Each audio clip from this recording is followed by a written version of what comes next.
Welcome, fans, to another edition of the Old School Shooters podcast. My name is Jack Kilby, Executive Vice President of Great North Wrestling, and tonight we're very pleased to be welcoming a true bona fide catch wrestling historian and author, Mr. Mark Hewitt. We're going to get into the roots of professional wrestling, the industry, the historical roots, and a number of other topics. I am joined tonight again by the second man in the third man booth, a man who needs no introduction by now, who is an author about these topics in his own right. That would be the King of Connecticut. King, how are you tonight, sir? Doing great, Jack, and I'm excited to welcome our guest. You know, you guys had heard in the past, we had Eric Paulson on Old School Shooters. I did a retrospective on the Rough and Tumble book that Eric and I had written together, and we had that made into an episode here on Old School Shooters as well. And one of the references that I used when writing that book, Rough and Tumble, was Mark Hewitt's book, the original catch wrestling book that Mark wrote. And Mark is a very, very deep historian as far as going back and chronicling the matches at the turn of the century, 19th to 20th century, the early and also in the early 1900s. Some amazing work he did, and we want to welcome Mark to the show. Mark, how you doing? I'm doing fine, man. It's good to be here. Good to talk with you. I guess we haven't actually talked one-on-one for some years now, but we keep up on social media. And it's nice to meet Jack, and I'm pleased to be here, and thank you for inviting me. Thank you, Mark. And, you know, back in that time frame, going back 15, 16 years, when Eric and I decided to move forward and actually write that book, the Rough and Tumble book. Right. It was inspired largely by a gentleman named Billy Wicks, who I affectionately call Pops, who was like a second father to me. And I've been able to do some tributes to Pops after his passing with some fellow students that learned from him, some of his other proteges, and Frankie Kane as well. The Great Mephisto. And you did the Catch Wrestling Round 2 book that included some great stories. You had a great story about Christmas night from Pops that was in that book, and we'll talk about that. But before I turn things over to Jack, I just wanted to ask you, you know, kind of the obvious question. What was the inspiration for you in doing the first book, the original Catch Wrestling book? Well, at the time, this would have been early 1990s, mid 1990s. There just wasn't anything, and we were getting bits and pieces, and there wasn't a whole lot out there. Now there's all sorts of books, including your great book, your and Eric's book, which is on my shelf and I still refer to. So I've always been a combat sports fan. Grew up in it. Both my parents were major boxing fans. I've always loved wrestling, rough and tumble, street fighting. I've just been fascinated by mano a mano, you know, one against one. How can one guy overcome another guy? What's involved with that? So toughness. And I've always been fascinated by it. I'm a big history buff. So I'd kind of gotten away from being a pro wrestling fan as I got older and got married. But when my son came along, it was right in Hulkamania era. And he became a little Hulkamaniac. So I started taking him to the wrestling matches, and it rekindled. I said, where did this stuff come from? What's behind this? Because I knew that beyond the showmanship and everything, some of those guys really knew how to handle themselves. And I really wanted to learn and understand, you know, what was that heritage? What was that legacy? So I really started digging into it. I tracked down as many old timers as I could, either visited them or interviewed them. That would include Billy Wicks, Dick Cardinal, Red Bastien, Carl Von Hess, Putnam Monroe, any of those guys that had some experience. So I just really started picking their brains, doing research, digging in through old newspapers and old magazines, and just trying to put some stories together, and discovered some amazing stories that I didn't want them to be lost. So I started trying to reintroduce them, and now there's a lot of people interested. A lot of books have come out. So John Pesic is probably my favorite of them all. So I got to know his family and spend time with them. So I've really tried to just keep alive that heritage and that history. Yeah, when we did our book, we said that John Pesic may have been the greatest of all time, and we sort of made that case, and a lot of that came from your research and your original Catch Wrestling book.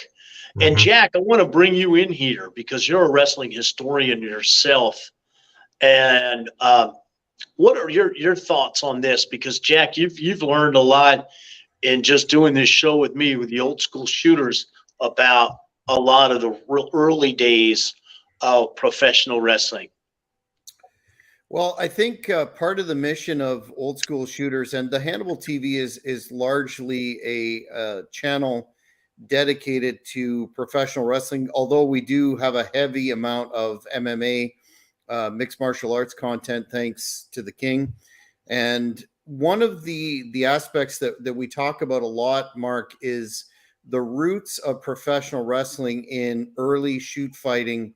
And being somewhat familiar with your work dating back to the turn of the former century, I think it would be helpful to the audience if you could provide sort of a Reader's Digest version of how shoot fighting in the carnival situation and the riverboats eventually evolved into professional wrestling, just to give the fans that may not be as familiar with that aspect of the business that we keep talking about a primer. Okay. Yeah. I mean, you can go back to colonial times, rough and tumble fighting. They called it gouging because a lot of it was trying to gouge out the other guy's eye or bite his nose off, rip his ear off. It was very rough. It was boxing, wrestling, anything you could do. And there was a time when every town had its toughest guy. The term bully didn't used to mean somebody went around picking on people. It was the toughest guy in that town, or the toughest guy working in the boiler factory, or the toughest guy on a riverboat. You mentioned the riverboats. The riverboatmen, rivers were the original commercial arteries for this country, and the riverboatmen who pulled and cargo and keelboats up and down the rivers, delivering goods, picking up lumber, whatever the case might be, were some of the toughest guys around, and their pastime was to fight. They pull off to the bank of the river, and instead of relaxing, they'd have a few fights. And that was the concept of every riverboat have a champion, and he'd wear a red feather in his cap, and that meant that that was his belt, and he was fair game for anybody to challenge. And as that boat slowly went up the Mississippi or the Missouri or whichever river it was, as they passed little towns, the bully of the town would come out to the riverbank and start hurling challenges, and if they were feeling it, he'd pull over and they'd have a fight, and there'd be side bets would go on. Well, we could talk about that a lot, but that kind of emerged into this concept of toughest guy in the town. Professional fighters started evolving, who would travel, and they'd go around and they could make money meeting these toughest guys in each town as they went around. And that's kind of the evolution. And in vaudeville theaters, burlesque theaters, carnivals, circuses, Wild West shows, they would feature wrestlers, and the wrestlers would take on all comers. Carnival athletic shows, there was a day when the biggest attraction on a carnival was what they called its athletic show, or AT show for short, where they would have a group of wrestlers who threw out a challenge. Here's money.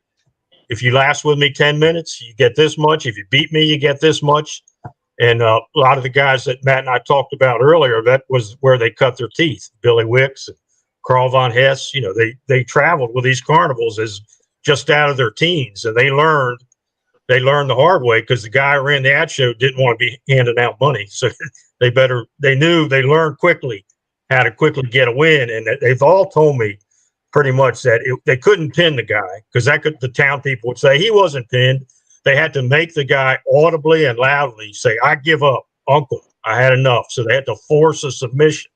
So that was that legacy of submission wrestling that was the undercurrent that carried through professional wrestling, and it's gone on from there. So there's a great, almost like a hidden legacy or history that was there, but it was being ignored because people think pro wrestling, they're just putting on a show, they're just working.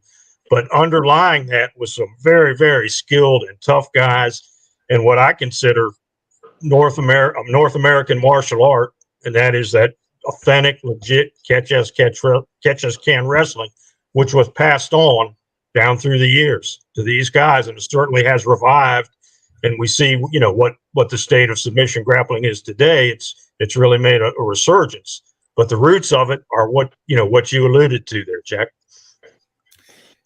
Speaking in terms of critical names that are prominent in terms of the history of the business that a lot of fans have heard about but not necessarily research. Can you speak to the pivotal role of Hackenschmidt and Farmer Burns? Okay, well, Farmer Burns was kind of the daddy of them all when it came to catch wrestling in this country. An Iowa farm boy, lost his father at a young age, had to support the family, went to work on road crews. Somehow he picked up wrestling and got involved in the wrestling for side bets. And a guy from Lancaster named Tom Connor, who was an old school, one of the pioneers of Lancaster catch wrestling, brought it to North America. He taught Farmer Burns Lancaster style catch can. And of course, Farmer Burns took it to new heights. He taught Frank Gotch. So you can only go from there. And I don't know, how many guys learned under Farmer Burns? Toots Mont, Rudy Dusick. We could go on and on. Many, many, many guys were proteges or learned. Farmer Burns ran a gym, and he also ran a very popular correspondence course, mail-in course. And amateur, it was a big impact on amateur wrestling. Farmer Burns. So yeah, Farmer Burns, major contributor to American martial arts, to catch as catch can, to professional wrestling, to amateur wrestling. He's probably, like I said, the daddy of them all when it comes to American pro wrestling. George Hackenschmidt, the Russian Lion, he kind of represented the old continental European strongman, weightlifter, Greco-Roman wrestler, a celebrated, in Europe, came to America. People were intimidating. They were saying that he was going to tear Gotch's arms off his body. He was so powerful and strong. But of course, we know that wasn't what happened.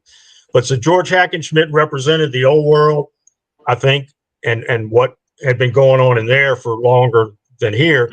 But he brought that here, and he met head on North American catch as catch can, and Frank Gotch came up the winner.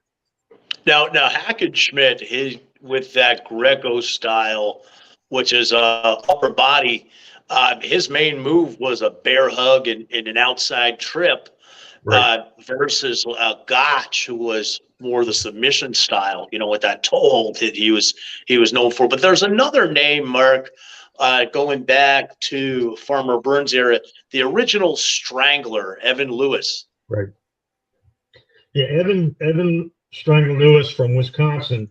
He was probably the first great North American catch as catch can practitioner, professional. And he was before Farmer Burns, and him and Farmer, he's the one that Farmer Burns actually defeated. But Evan Lewis was, because originally most of the professional wrestlers on tour were Greco-Roman or collar and elbow.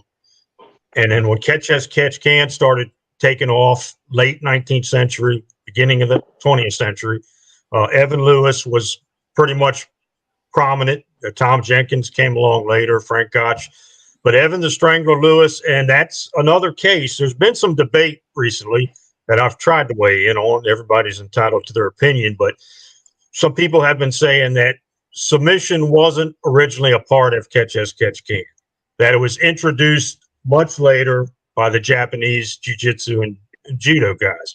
Well, you can go back and see submission wrestling going on in catch as catch can, 1880s, 1890s, probably even before that. But I've tried to document it. I put up a post on Jake Shannon put it on his Scientific Wrestling Facebook page. It's called Greek George and Submission Wrestling in North America. So I document some cases where you can see that he plainly didn't just pin a guy.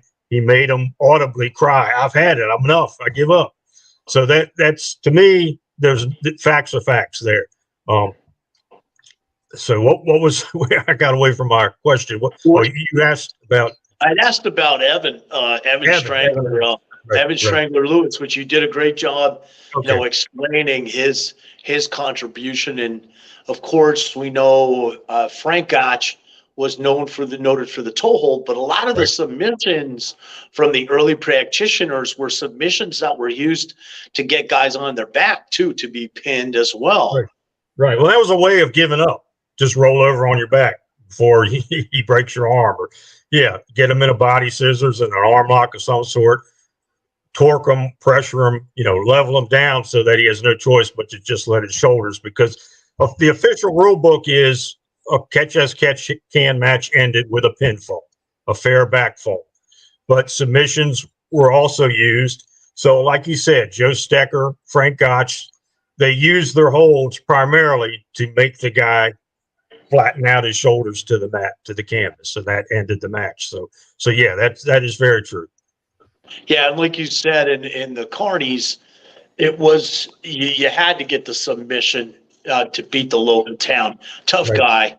And it's interesting, Mark, because we had Pat Miletich on the show. He's one of my favorite guests, too, from my old podcast, King's Court.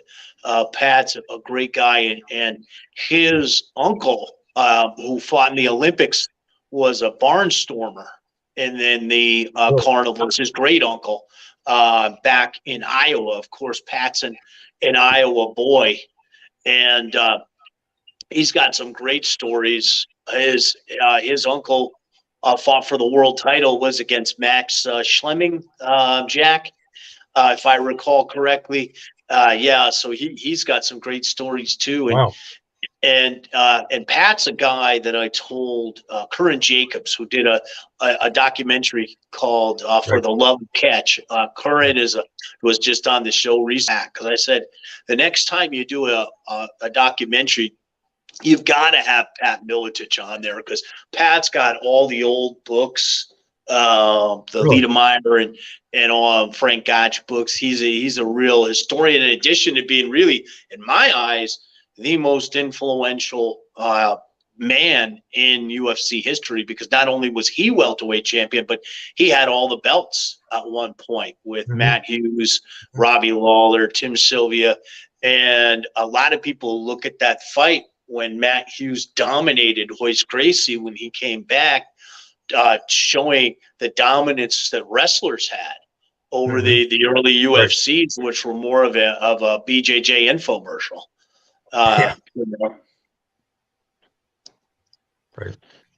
Dating. Sorry, I just wanted to jump in, Mark, at this point and ask a question that is on a lot of fans' minds. It's actually a two-part question. The first part being, when did in your opinion, and how did this develop, the work aspect of professional wrestling take over the shoot? That's part A of this question. Okay, that's the $1 million question, isn't it? There's different opinions on that. Mine is that professional wrestling has always been part work, part shoot. There's always been a working element. Going back, they say gladiatorial contests in ancient Rome. There were worked gladiatorial contests. So I think it's always been part. The difference, I think, in what was and what is today is that even in the working era, there were shooters. There were guys who could really shoot. And they did occasionally really shoot, either by agreement or they might have double-crossed the promoters or whatever. But I think shooting was very strong in the early 20th century, probably more so among the middleweights and the lightweights and the welterweights. There were some really, really tough catch wrestlers in that era. But it slowly evolved into almost 100% work. In time, there was too much invested in it from the promoters. They they wanted to sell tickets. Money was the biggest factor probably. So it did become work, but I think there was a time when it was back. There was some shooting, there was some working. Frank Gotch, shooting, working, whatever was needed for that night, whatever was called for.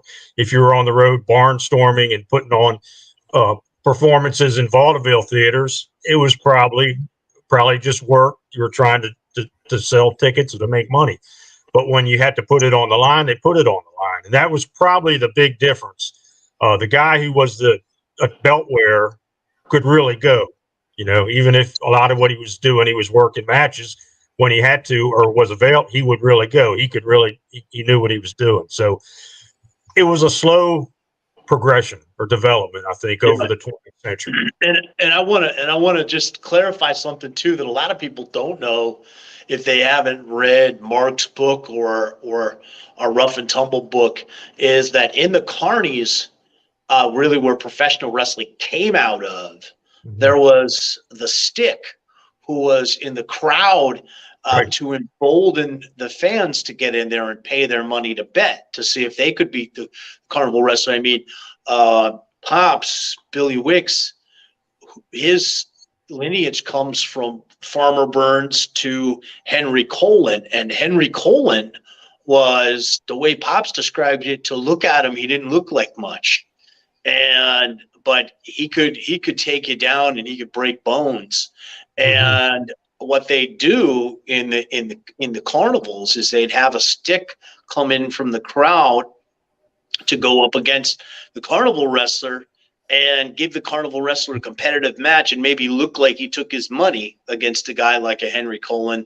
And then the folks in the crowd, they would look at this guy and they'd say, this guy, Henry Colin, doesn't look like anything. And he'd come in and Colin would have him for lunch and take his money. That's the way it worked. And the other thing that Pops always told me was so important in the carnies was the barker, the guy that would be on the stick, as they used to call it, on the mic, and he'd say, "I know all you punks, you beat your wives. Why don't you come up here and see if you beer bellies can beat my wrestler?" So it was that performance aspect that came out of the carnies. And what really irks me, Jack and Mark, is when a lot of these young punks that are wet behind the ears today that don't know a damn thing, don't know a wrist lock from a wristwatch, they use the term carny as a pejorative. I offer any of them to come in the ring and I'll stretch them like a rubber band, because carny is a term of endearment if you understand professional wrestling and professional wrestling history. Right. A big amen to that. There were some tough guys in the carnivals who traveled with the carnivals. My old buddy Carl Von Hess used to always say, "Don't knock carnivals to me. Some great men came out of the carnivals." And that was a tough breed of man. And I don't think they're we're going to see them again.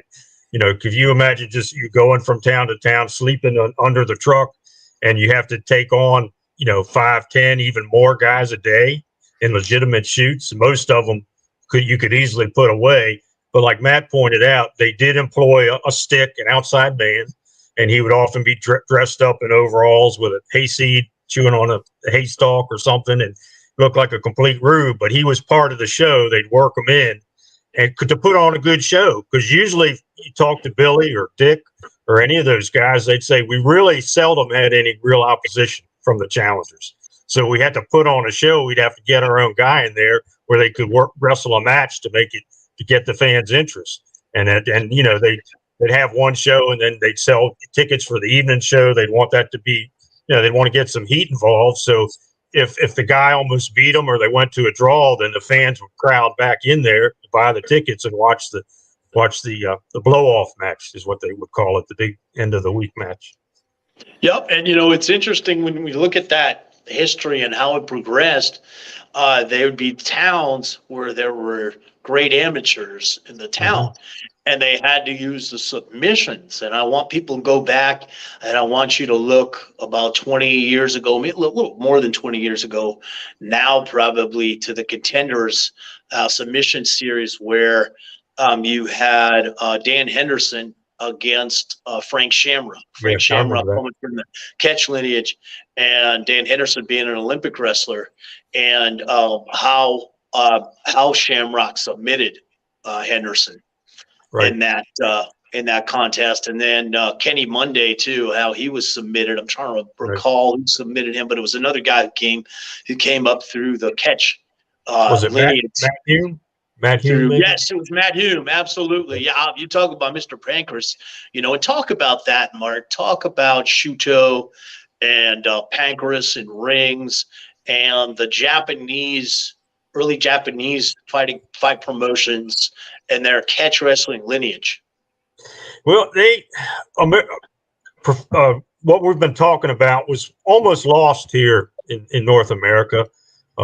People weren't that interested, but the Japanese picked up on it, and they really loved it. And guys like Billy Robinson and Carl Gotch went to Japan and became icons, became heroes, and they began to teach these Japanese guys catch as catch can and authentic, legitimate, wrestling skills. And the Japanese went wild with it, and it's kind of one of the big streams that led to modern MMA was what was happening in Japan. Now, there were some guys doing it. The Dutch guys were also really tough, and they were kind of working on getting just some authentic fighting back. But before the UFC, before any of that, there was similar things going on in Japan, whether it was, Pancras, Shuto, Sayama. The Tiger Mask was one of, learned under Carl Gotch, and they really wanted to test themselves. So they bring in karate kickboxers, karate guys, anything, Sambo, Russian amateur wrestlers to test themselves against it. There were some great fights going on in the late 1980s, 1990s, before the UFC. That's what I first caught wind. Before there was a UFC, I was trying to buy tapes and things of what was going on in Japan, because I said, this is some good stuff. This is the real deal. Yeah, and Mark, that goes back to your books, because in your catch wrestling book, you had chronicled a number of cross style competitions between Japanese judoka. Talk about just a few of those historical contests. Well, the Japanese martial artists kind of invaded, for want of a better term, North America and Europe, the Western world, in the early 1900s. And, they were teaching it as a self-defense. They teach police forces, military academies, put on demonstrations. But of course, they butted heads with the professional wrestlers, and, who's better, who can beat who. And a lot of historic matches did come from that. George Bothner, another master of catch as catch can, based in New York City. A lightweight. He wasn't a big man, but that didn't ever stop him. So a challenge match was worked out with a Higashi, Katsukuma Higashi, one of the early jiu-jitsu pioneers. And it was a controversial match. They changed the rules, almost like the Inoki Ali match. But they kept changing the rules. But Bothner did defeat him, and defeated him pretty decisively. Another big one happened down in Nashville, North Carolina. Charles Olson, Matt was mentioning that Henry Colin, you'd see him with his shirt off, you'd think, who's this beanpole looking guy? Charles Olson was like 6'2" and might have weighed 160 pounds. He didn't look like he could do anything, but he had very few equals on the mat. And he made a lot of money side bet wrestling by going to a town, taking on those bullies and those town tough guys, because they'd look at him and laugh. And the next thing they knew, their left foot was being shoved in their right ear. He was so skilled, and he was a contemporary with Farmer Burns and Frank Gotch. But to get back to my story, in Asheville, North Carolina, one of the traveling Kodokan judokas, Akatero Ono, had set up base there and was real popular with the people, and he was giving jiu-jitsu lessons, taking on local wrestlers. And Olson and his manager, a guy named Barton, heard about him, and they were the kind that always have a feeler out to where can we make some money? Where's some local pride that we can go fleece, the whole town. So they came to Asheville. They set up a anything goes match. This was no rules whatsoever. Anything went, which this was in 1905. So this was probably set a precedent for that type of match. Well, Charles Olson beat the guy into like hamburger meat. I mean, it was brutal. Probably one of the most brutal matches that ever took place. Headbutts, fist, kicking, punching, beat anything I think we probably would see in modern MMA. But and he was outweighed. This was one of the bigger of the Japanese guys. He was 215 pounds. Olson, like I said, was about 160, 165 pounds. But that was a very decisive victory. So I'm not knocking jiu-jitsu, judo, Japanese martial arts at all, but I feel that North American catch-as-catch-can met that challenge from the Japanese martial arts world head on and proved themselves. Yeah, we have a super chat from a guy named Super Liger asking your opinion of Antonio Inoki. King, I know what your opinion is, but Mark, this one's for you. Yeah, I've always been a fan of Inoki. I was a late teenager when there was the Inoki Ali fight, and I wish it had been more of an action-packed fight. The Wepner Andre the Giant fight was a lot more exciting to watch. But I think Inoki has done a major influence on combat sports and on what we know today. So yeah, I'm a fan of Inoki. Yeah. Well, I did a tribute to Inoki when he passed here on the Hannibal TV, but I want to kind of segue along the lines of what Mark was talking about and talk about Masahiko Kimura, Waldek Zabisco, Fred Ebert fighting Gracie, and those fights, those crossover fights, because they're so important to the history not only of catch wrestling and jiu-jitsu, but to the history of what would become mixed martial arts. Yeah. Well, we probably all three of us and most of our listeners know the story about the Gracies. We know, that it's been pretty well sold in this country and around the world. But the Gracie brothers, Carlos, the oldest, and George, Helio, and so the other brothers, Oswaldo and Gastillo, I think is the other one. But Helio or George Gracie was probably really the Gracie family champion. But he fell out with his brothers. He went on his own. They didn't like him doing whatever he wanted to do. So it was Carlos and Helio, and they had several matches. The one you mentioned, Fred Ebert, was if you read the Gracie literature about it, he was a champion and did this and that, but he was just somebody told me it's not a nice word to use, but he was a jobber. Maybe we should call him something else. I don't know, but he was just a pro wrestling jobber. He traveled around the world though, a globetrotter, and he was in Australia. He ended up in Brazil, so he's sure I'll fight him. And it was a no rules match. It went to a draw. They stopped it, but Helio Gracie was not afraid, to get in the ring with anybody. He did face Vladek Zabisco in a jiu-jitsu rules match. They both wore gis. Vladek had him on the mat for the entire time, couldn't do anything with him, and Helio couldn't get off. He was outweighed by 60, 70 pounds probably. So it went the whole time with just Vladek Zabisco on top of Helio trying to wrench his neck off. So they did, and Kimura came along, probably one of the greatest judokas of all time, and he had tried to start a pro judo circuit in Japan. It didn't work out. He got into pro wrestling in Hawaii, ended up in Brazil, and a match was arranged with Helio Gracie. And again, he won. Helio Gracie was up in age. But there was some great stuff going on in Brazil. We talked about Japan and North America with the Luta Livre and guys like Ivan Gomez and a bunch of guys, Carlos Santana. But Mark, just to interject, we really can't talk about the Gracie's family lineage without talking about the catch wrestler and judoka Count Koma Mitsuya Maeda, who trained the Gracies. Mm-hmm. Yeah, we did. I did leave him out. Yeah, Maeda was the man who brought it all to Brazil. He was one of the legit Kodokan judokas. He traveled with Ono, the guy we talked about, who Olsen beat.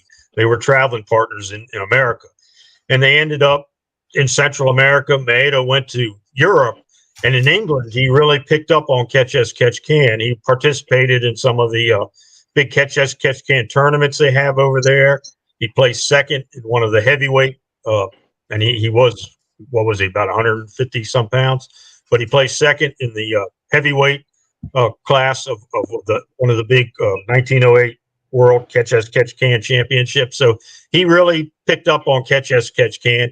Ended up in Brazil, started teaching, and influenced, of course, the Gracies. Had that, it influenced the whole world from that. But yeah, Maeda, another tough guy. I wish we could uncover more stuff about what he did in America. I've only can find a few references and maybe 2 or 3 matches that he actually had in this country. But apparently, I'm sure he had a lot more. They spelled his name so many different ways. That might be what's tripping us up and trying to find him through the search engines. Yeah, he was so enormously influential, and when we have to look, when you say catch wrestling, that was the roots of jiu-jitsu's lineage as well, which folks rarely ever point out. Mm-hmm. Yeah, grappling belongs to the ages, so it's a moot point sometimes where some of these things people try to argue about. Grappling is grappling around the world.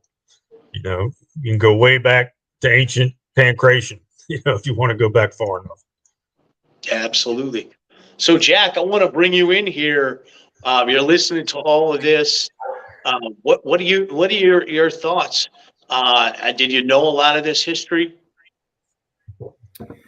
Yeah, I certainly have taken the opportunity to educate myself further in terms of the roots of pro wrestling, given the fact that that's primarily where my interest lay as a child. But I wanted to ask you, Mark, if we touched on a bit previously about the fan challenge, the individual from the crowd, and how that all paved its way in terms of the role of betting in these contests. Do you have any thoughts on or knowledge that you could share in terms of where the idea for that came about and the role of betting in the transition from the straight shoot to work? Well, one of the elements that most of us, or all 3 of us here, are we're descended probably from European colonists that came to this country, our ancestors. So there's a lot of heritage they brought with them. But one of the first professional prize fighter in the world was broadsword fighters in medieval Europe, in England and continental Europe. And these guys would go around with a shield and buckler, a little round shield, and a dull broadsword, so it wouldn't cut your head off, but it would hurt. And they would have fights. They would stage fights. They would put on shows, and they take on all challengers and offer cash prizes. The term swashbuckler came from these guys because when the other guy's sword hit that little round sword, I'm sure you've seen pictures of it, their buckler, they called it, the sound it made, they started calling them swashbucklers. So they were the first traveling prize fighters that I can find. So this goes way back, medieval Europe.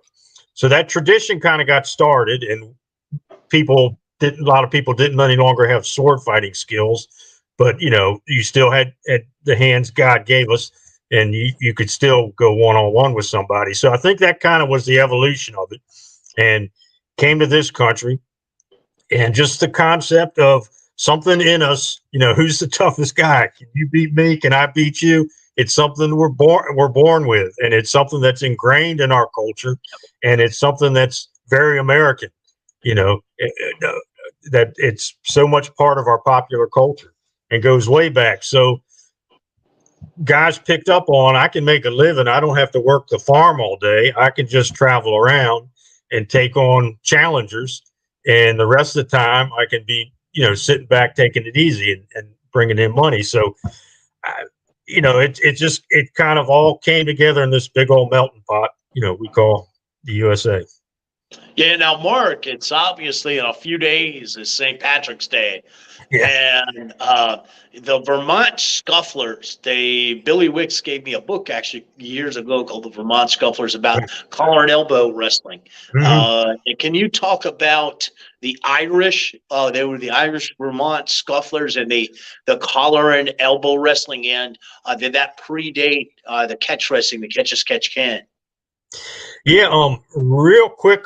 I'll talk about collar and elbow, but almost all traditional wrestling styles were stand-up wrestling, where whatever grip you locked up in, the collar and elbow, or they'd wear a big giant belt and you grip the belt, or a harness even, or like the sumo wrestling in Japan or the Mongolian style wrestling.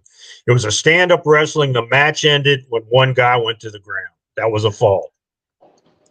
Catch as catch can was unique because it goes back to the 1300s in England, in one part of England, East Lancashire, England.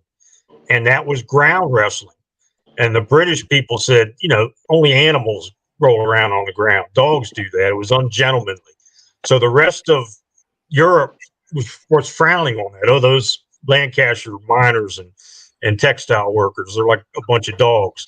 A lot of them came from Ireland. A lot of them were immigrants from Ireland. So that's what separated catch as catch can from most other traditional wrestling styles.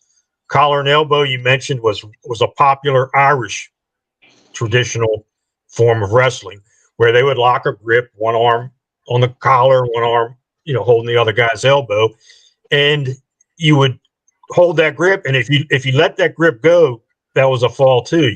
You had to maintain that grip, but through heaving and pushing and tossing and leg trips and sweeps, you tried to get the other guy on the ground. And once he touched the ground, usually it was one shoulder and two hips, or two shoulders and one hip. Once that touched the ground, that was a fall. So the match was over, or at least one fall was taken. It was really popular in early United States, like before the Civil War time. And they were professionals. And I think Barnum's and Bailey Circus carried a collar and elbow wrestler at one time. So they were wrestling for side bets. They were professionals, but there was no ground grappling involved in it. It was all strictly stand up, lock, hold, put the other man on the ground kind of deal. Yeah, there was a wrestler named Ed Decker. That was P.T. Barnum's. He was P.T. Barnum's guy, and P.T. Barnum used that kind of take on all comers style of wrestling. And he had a tie-in with the Solid Man of Sport, if I recall, William Muldoon. You remember, who was a great wrestler, but more in the Greco-Roman style. Right. Now, there's a lot of folks will talk about Abraham Lincoln, who was a wrestler. And now the style that Abraham Lincoln competed in, what was that? Was that more the collar and elbow, or was that more a catch as catch can style? What usually the illustrations you see, it looks like it's catch as catch can, but I think history will show that it was some form of a side hold wrestling, where they tie a big bandana around their waist, and you'd grip that bandana, and it was a stand up, throw down style. I've also read that Abraham Lincoln was also a very good rough and tumble fighter in his day, but he was not. I cannot find any documentation that he was a catch as catch can wrestler. As we know, this is an interesting historically, and you're the guy to ask. Would he have predated it, or when do you think? Like, when would you pinpoint that catch as catch can started in America around a certain date? And would Abe Lincoln have predated that? He predated it, because I think catch as catch can, we really don't start seeing it till the 1870s, really 1880s, 1890s. It's predominant. It went from collar and elbow to Greco-Roman, then to catch as catch can. So by the by the turn of the 20th century, 1900, early 1900s, it's catch as catch can. Greco in the North America was being faded out. It was still big in Europe, but at Lincoln's, what, probably 1820s, 1830s. So I don't, they knew rough and tumble fighting, backwoods brawling, eye gouging. And apparently, from what I've read, he was pretty adept at that and a pretty good fighter at that. But his wrestling style was a stand-up style, and he had a red bandana he'd wear when he was in the military, and that showed that he was like the champion of Sangamon County, and he was ready to compete with that. So what they called it, I don't know. It was some kind of side hold wrestling is the best I can offer on that. Yeah, and it's interesting when you follow the progression, because we used your book as a major resource, and also Mike Chapman did a book called From Gotch to Gable, mm-hmm. and he talked about scholastic wrestling, right? So he talks about a guy, Hugo Optoplik, who wrote the rules for basically to clean up, quote unquote, clean up scholastic wrestling, taking away the neck cranks and toe holds and twisting arm locks and those types of holds. But I've said many times, and this goes back to when I first met Billy Wicks. I first met Billy Wicks when I used to travel when I was a regional manager for a few breweries, and I was traveling around the Southeast, and I was coming out of amateur wrestling in judo and doing some grappling, and I started going to the Western Carolina Combat Club that we had, and the day that he came over to me and we became friends was, so he loved the way I was riding this. It was a thicker Mexican guy. And I was doing what I used to call dirty wrestling. I used to just dirty it up.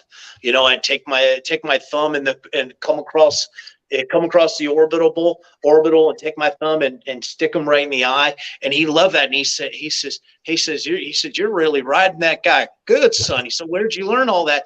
I said, I just said something like, well, I'm just a dirty wrestler. And I had no idea what catch wrestling was. So the point of that is, we talked to Curran Jacobs about this when he was on. The old in wrestling rooms throughout the United States, I started wrestling in the mid 80s. They're still dirty wrestling. And the tradition and the seeds of catch wrestling are still there on the mat because of American folk style. And a lot of people may not understand, if they're not wrestlers and they're not wrestling historians. In America, we have folk style, whereas folk style is a lot of grinding mat wrestling. So I think a lot of the stuff that you see going from the early UFCs up to now with the wrestlers that have been dominant is a lot of dirty folk style wrestling, which resembles catch wrestling.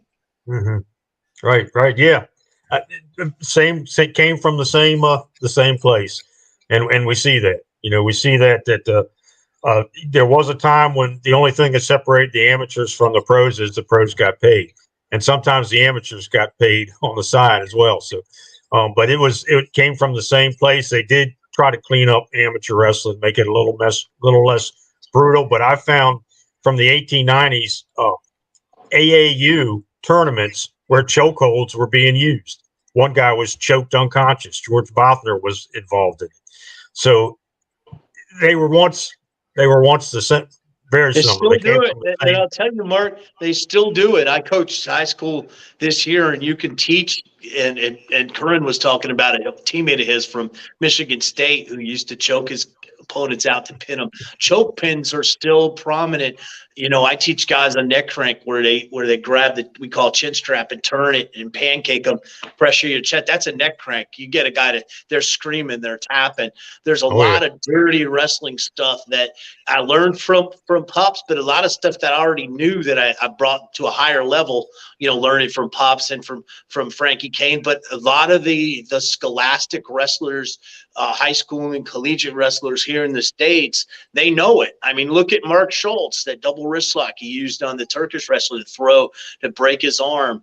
There's a lot of dirty wrestling out there still. Full Nelsons, the way that I was taught, Pops taught me to do a full Nelson is brutal. You could break a man's neck with that hold. but it's on the ground full Nelson. People think of standing full Nelson, but I can teach a guy how to shoot a power half and do the same neck crank at one arm. You do it one arm. There's a lot of dirty wrestling out there. That's really what we call dirty wrestling. It's really the roots of catch wrestling. So Jake Shannon put it well to us, Jack. He said, pro wrestling, amateur wrestling, MMA, all of it has its roots in catch wrestling. Yeah. And shout out to Ken Patera, recent guest on the channel, for his great interview and his swinging neck breaker finisher. Great athlete. Mark, I wanted to swinging full Nelson, right? Yeah, he called it the swinging neck breaker. Great interview too for fans who want to search that up on this channel. Mark, I wanted to ask you before we run out of time of a concept, or rather a phenomenon that I find fascinating, and that's the speaking back in terms of the carnival days, the policeman concept. Could you expand on that for our viewers, please? The policeman concept came about when it really started changing into more worked matches and shoot matches, and promoters were controlling a stable of wrestlers or had control of a championship title, and they had too much invested in it. So they always had to have somebody tough enough to handle to be a buffer for the champion. And that really came about, say, in the 1920s with Ed Strangler Lewis and his manager, Billy Sandow. Billy Sandow really should rank high in any history of professional wrestling for his influence in it. But Ed Strangler Lewis, we know the name well. I won't elaborate too much on him. He was certainly one of the all-time greats. But he was the champion, or they put the belt on somebody else for a while. But they needed a really tough guy who could take on, because there were still all those local town tough guys and the independent guys, the maverick guys, the trust busters, guys who didn't want to play ball. So they'd say, okay, you face John Pesic. He was their policeman for several years in the 1920s. And he would put a hurting on them. And he took out a lot of very tough guys. Guys would come from Europe thinking, well, I'm going to beat these Americans. It's okay. First, get in the ring with John Pesic. And, next thing, their arm would almost be torn off. They'd be thrown out of the ring. Pesic was that tough. And again, Pesic was not a big man comparatively. He usually weighed about 185. Later in his life, he got up to 200. But just plain tough, knew the ins and outs, the A to Z of catch as catch can, a lot of rough and tumble background, had very few masters, if any, on the mat. So the policeman became a necessity for as professional wrestling. It was still kind of wide open. It wasn't as tight as it is today, where, guys could still come into the promotion and really try to beat the champion. And something, Jack, it's funny because Mark's talking about the history long ago. But if you go to independent wrestling in South Carolina just 10 years ago, man, Jerry Bragg at APW in Spartanburg had this guy. Nobody knew who he was because they didn't follow amateur wrestling. He was had a drug problem. He used to coach wrestling at Davidson up in the Lake Norman area in North Carolina, Davidson College. He was a national champion. His name was TJ Jaworski, and he was only about a $140 soaking wet. And what Jerry used to do on Wednesday nights is he used to say, this is in the sticks in Boiling Springs, South Carolina. So you want to be a wrestler. And he put TJ in there, and it would be the same deal. But what he did was he made them pay money. And, oh, yeah, man, this is just a little kid. He's going to be this old guy's going to be my referee. I used to train him up a little bit, man. See if you can go a few minutes with him, man. We'll see how you doing, man. But it's going to cost you, give about $80. $80. That's how we'll see if you're tough enough, man. You want to be a wrestler? You beat my referee. And then TJ would just yoke the kids, the guys, and and then they go into town and they tell the story, and that's what professional wrestling is. Right. And the roots of professional wrestling are still alive and well. Make no mistake about it. In small town USA, the big promotions, they may have forgotten that. You may not see shoots. But that's not the case in a lot of in a lot of the areas in the backwoods and the sticks in South. And I just wanted to mention, shout out to a former guest on our podcast here, William Harding, who's famous for the Sugar Hole Challenge and the situation with Mr. Roop in Florida, who's unfortunately had some health issues as of late, but really excellent interview. If you want to get into that, search that up on the channel. Mark, are you familiar with William Harding and Bob Roop? I've heard that story, and I am familiar with Bob Roop, and you said he's not doing real well health. It has been on my list to call him and pick his brain about. So I have some questions for him. I'd like to ask him some things, because I know he was involved in some of the early tough man contests they had down in Florida, pre MMA. They used to have there was a fad in those, and him and I think Bob Orton Jr. and a few of the wrestlers in Florida at the time went and competed in some of those. So I did want to ask him about that, but I know I have heard that story about the Sugar Hole. Yeah, the Sugar Hole. William Harding, the only guy ever to take the promoter's money there. Now we had him on to talk about it. Now I got to say, Mark, have you heard The Undertaker when he was on Joe Rogan's podcast? I did not. It's not. Oh man, you got to listen to it. My son told me about that. Yeah, my son told me I have to watch that. He talks about how he tried to get into professional wrestling and coming through Mad Dog Buzz Sawyer's school, and how Buzz Sawyer just beat the hell out of him and stretched all the guys, and took their money. And this is a thing that people need to understand, because I think a lot of people don't get it. The roots of catch wrestling, and I want to make this point strong, they're still in amateur wrestling, as I talked about. We talk about dirty wrestling. They're still in professional wrestling, as I talk about, and they're still very strongly in mixed martial arts. It's not something that ever died. To the opposite, to the contrary, is still strong in all aspects of grappling combat sports. It is, and it's not going to go away, thanks to guys like yourself, like Jake Shannon, John Strickland. You guys are keeping the legacy going. The old timers like Billy Wicks and Dick Carno would be proud and pleased with the state of the art. Thanks to guys like you, Matt. Thank you, and to you, Mark, and your great books. Now, let people know, how can they go about purchasing your books? They are out of print. Paladin Press went under, my publisher. I have the rights to them. I'm trying to get them back. I'm trying to get it going. I'd like to update them a little bit. Jake Shannon has been encouraging me along those lines. But as soon as I get something going, I'll reach out to you guys and let you know. So right now, unfortunately, I'm down to, I think, my last 6 copies of it.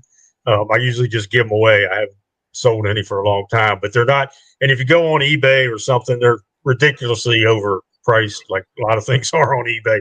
But I'm trying to get them back on the market, and I want to update them because I wrote them, 2005, 2009, and a lot of. I'm doing this research every day. I'm retired, so it's my hobby. I'm finding new stuff out all the time, so I'd like to update them a little bit. But thank you for mentioning that. But currently, unfortunately, they are not. They're not easily available. Well, Mark, before I ask you the question that we ask all our guests here, I just wanted to mention, with respect to that Undertaker interview, I'd be remiss if I didn't encourage fans to check out an interview I did recently with the brother of Mad Dog Buzz Sawyer. That would be Brett Wayne Sawyer, who tells another version of events in terms of Sawyer's training the Undertaker, and takes great umbrage with that information that Buzz swindled him. So that's on the Hannibal TV too. For those, I've also got something, a little history tidbit that folks may not know about Mad Dog Buzz Sawyer. In the semifinals of high school nationals, Dan the Beast Severn defeated Mad Dog Buzz Sawyer just by 1 point. So Buzz was a very good shooter in his day, and and the Undertaker's no shame to him being stretched like a rubber band by the Mad Dog. Yeah, no disrespect to Buzz, very tough guy, and no disrespect to the Undertaker, but just in the interest of fairness, I would encourage fans to check that out. Now, Mark. Now I've got to ask you, Jack. Did you ever find out who Terry Sawyer is that wrestled Luthez that I showed you? That wrestled Luthez? Absolutely not, but I'm still working on it. Okay. Mark, before we wrap it up, we've just burned through an hour. It's been an extremely educational and entertaining interview. The premise of Old School Shooters is just that. We're individuals of a certain vintage that remember what we refer to as the good old days, but I always ask, what does that concept of being old school mean to you, not just in terms of catch wrestling, pro wrestling, the business, but as a concept yourself in your lifestyle, and in comparison to some of I think we hit on some of it here in terms of the generation that great generation that were truly tough, and now feelings get hurt with words, and words hurt some of the individuals today. So what does being old school mean to you, sir? Authentic and legitimate, and not having to back down to anybody. Not looking for trouble, but not being afraid of trouble. Amen. Well, King, do you have any final thoughts for our tremendous guest? And we'll stay in touch. So if your books ever become available again, we'll funnel the viewers of the Hannibal TV to find them. But Cool. King, what are your final thoughts on this very educational episode of Old School Shooters? Well, first I want to thank Mark Hewitt not only for coming on the show, but also for all the help that his research gave to Eric and I. We couldn't have written that book without Mark's book as a reference point, and to a lesser degree, Mike Chapman's books that we used, and also Jake Shannon, who we thanked, those that came before us as historical authors on this subject. And I want to end with our tagline, but before I do, with a verse from a song that hopefully the catch wrestlers of old could certainly appreciate. It's from the chairman of the board, and it's kind of become our theme song. And I'll sing a little verse for you all. I've been to town beyond the boulevard and down the beach, and I've learned things that only time can teach. Thank you, Jack Kilby, Mark Hewitt, Silver Sages, spreading knowledge for the younger ages. Have a good night, everybody. All right. Good night, guys. Thank you for having me on. Thanks, Thank Mark. you. All right.